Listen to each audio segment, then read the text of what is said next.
ইব্রাহিম আলাইহিস সালাম আস্তে আস্তে বড় হইতে লাগলেন আর সব কিছু দেখতে লাগলেন। একদিন ইব্রাহিম আলাইহিস সালামকে তার বাবা অনেক জবরদস্তি করতেছে যে মূর্তিগুলা সামনে দেওয়ার জন্য। ইব্রাহিম আলাইহিস সালাম বাবা আমি জানতে চাই কাছ থেকে আপনি যে মূর্তিগুলাকে হালতেছেন আমাকে সাহায্য করার জন্য।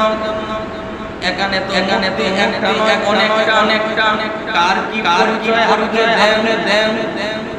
ইব্রাহিম আলাইহিস সালাম যখন এই কথা বললেন তার বাবা বলতেছে এই মূর্তি হলো আমাদের সে আমাদের দেয় আমাদের রিজিকের ব্যবস্থা করে বলতেছে এটা আমাদের প্রভু আসমান থেকে দেয় এটা প্রভু আমাদের বিপদ থেকে আমাদেরকে বাঁচায়। ইব্রাহিম আলাইহিস সালাম বলেন বাবা আমি জানতে চাই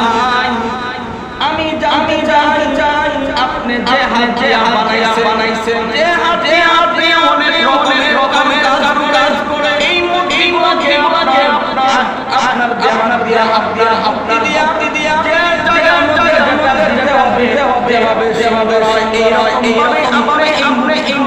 বানাইছেন। তাহলে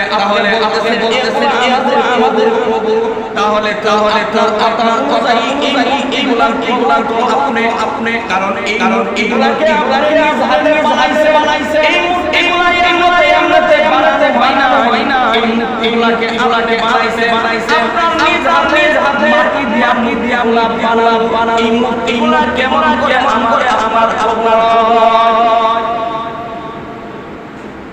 ইব্রাহিম আলাইহিস সালাম যখন এই কথা বললেন তার বাবা মাথা হয়ে গেল যে সন্তানকে আমি লালন করি যে সন্তানকে আমি পোষণ করি এই সন্তান কেমন করে আমার সাথে তর্ক করে অনেক রাগ হয়ে গেল। ইব্রাহিম আলাইহিস সালাম বললেন বাবা বুঝলাম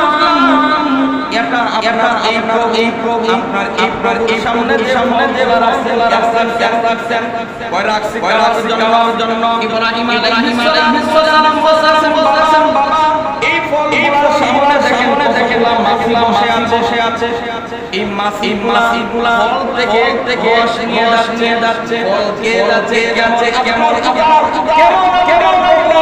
যে সামনে রাখছে এই ফল সামনে থেকে মশাই আবার নিয়ে যাইতেছে শক্তি নাই বাবা এটা আমার হতে পারে না আমার আমাকে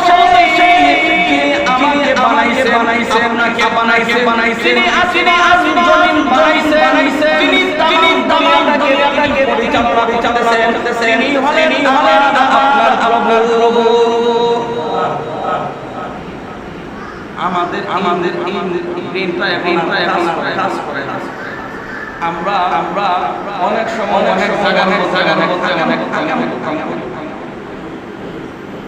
ইব্রাহিম আলাইহিস সালাম জন্মের বারবার পরীক্ষা আমাদের পরীক্ষা আমরা পরীক্ষা দেওয়ার